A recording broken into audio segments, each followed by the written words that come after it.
Well, hello, and welcome to another edition of JC Lee MD Shrink Wrapped Book Reviews. I'm your host, Jonathan Jahali, a quadruple board certified child and adolescent psychiatrist, hailing from the faraway land of Canada, currently living and practicing in Los Angeles. I'm also a Pisces sun and an Aries moon, and that makes me a close cousin of Rihanna. What? Under my umbrella, Ella, A. That's another portion of my channel. But on this portion, Shrink Wrap Book Reviews, I review a lot of the books that I've been introduced to either by my patients or my colleagues, family, and friends that have particular relevance to psychology, psychiatry, and just helping people get through their mental health journey. And today I have a really special review of a book that I probably recommend time over time to like 90% of the people, especially the transition age young people that I see, and that is the DBT Skills Manual for Adolescents, so DBT being Dialectical Behavior Therapy. DBT was developed by Marsha Linehan in the 90s, and it was essentially born out of her own suffering, as a person who experienced intense rages, emotionality, instability of affect and identity, often subsumed under that moniker of borderline personality disorder. And although DBT was developed specifically with the borderline client in mind, I personally think that it is just codified really good and efficient emotional intelligence, and ensconced in skills. And what I love about DBT is this idea that in any kind of situation, there are multiple ways that we can respond. We can certainly go from one extreme to another depending on our thinking, but if we mindfully bring ourselves back to that wise-minded, centered place where we can take into account both our emotions, as intense as they may be, and also our thought process, we can operate out of that place of wisdom and wise-minded groundedness. I love that it emphasizes the idea of building up skill. A lot of times we tell ourselves when we suffer with emotional difficulties that I'm just an angry person. I just get really waylaid when my boyfriend or my girlfriend says something. It just triggers me. And there's this very passive mindset of like, well, somebody presses this button and then I explode. But the idea of skills training, much like training with any skill, riding a bicycle, hitting the gym, learning how to play the piano, implicit in that assumption is that we can all learn and grow in our ability to master these skills of, for instance, distress tolerance. How do I soothe myself? How do I manage these painful affects, experiences, and thoughts and impulses without complicating my life further? What I love about distress tolerance is that, for a lot of people these days, and granted I'm in California, so of course, you and your grandma are probably going to be doing CBD gummies and smoking a joint or bowl here or there. There are all of these quick fixes: alcohol, cannabis, anonymous sex, pornography, the things that in the short run soothe us, so to speak. And I'm going to say that they obviously have some beneficial effect in the short run, otherwise people wouldn't do them.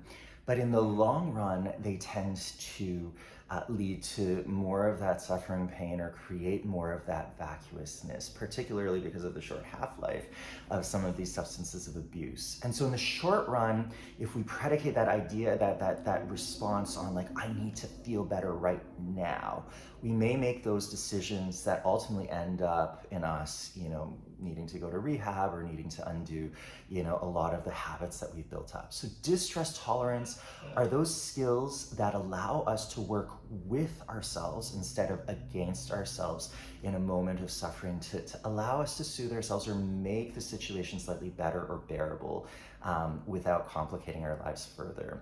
The third kind of aspect of DBT is emotion regulation, that idea of bringing ourselves back to, a more level, kind of manageable oscillation of our emotions. Those of us who go from one extreme to the other, who tend to have black and white thinking or dichotomization in our psychology, we can tend to go from 0 to 100 or 0 to 60, as Rihanna would say, in a very, very slow or not very slow, the opposite of that, a very fast kind of turn.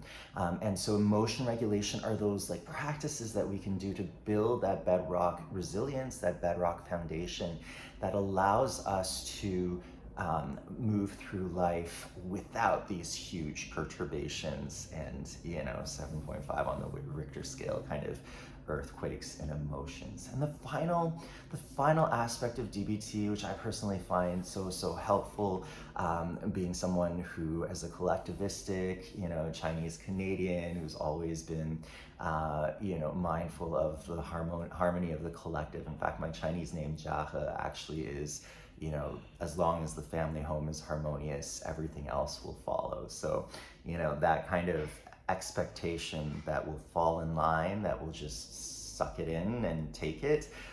If people are dumping on us, I think that's pretty endemic to my culture, but I digress. Interpersonal effectiveness is essentially the ways that we can express ourselves in the most efficient and effective manner, to allow the other person to know what it is that we want and to hopefully get what we want. Again, it's not magic, it's not, abracadabra, and now I can manipulate you into giving me that MacBook Air, or, the password to your Netflix.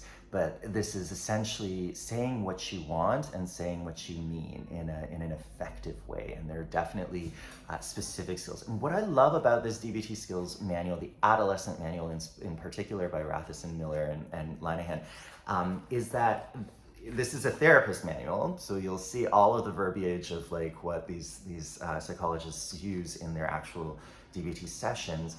But they have at the very back this amazing set of handouts of each of the skills, one by one on a single page. Sometimes it's double-sided. And so what I usually do with the people that I see is that, I've already bought the book, so I can distribute the sheets freely to the people who see me. But what I usually suggest is that people print off a single sheet, for instance, wise-minded approaches to life, or improve the moment of the distress tolerance skills, or dear man from the interpersonal effectiveness skills, and tack it to their bathroom mirror or their refrigerator so that they and their parents or their loved ones, if they feel comfortable, can review the skill together. Because again, endemic or implicit in the idea of skills training is that we're all going to start from somewhere, and it's not where we start from that's important, but it's that perseverance and that dedication to building the skill for greater emotion regulation, distress tolerance, mindfulness, and interpersonal effectiveness. So DBT, to me is one of the most helpful interventions, most pragmatic, and I think that it's really got that gravitas and veracity, that the fact that its major OG proponent, Marsha Linehan, experienced the suffering, and that this therapy was sort of born out of her own pain, and a very adaptive, I think, response to it. I think it gives it that kind of gravitas. So if you struggle at all with black and white thinking, with up and down emotions, with flying off the handle, with feeling like your life is gone awry, like a runaway coaster or train, DBT is definitely, I think, a worthwhile consideration. This manual, of all the DBT manuals that I have read through, including Marsha Linehan's own, by the way, is, I find, the most engaging and the most concise and the most digestible. And I think that really matters in a world where we have limited time and resources. So all of that to say, until next time, happy reading and love yourself.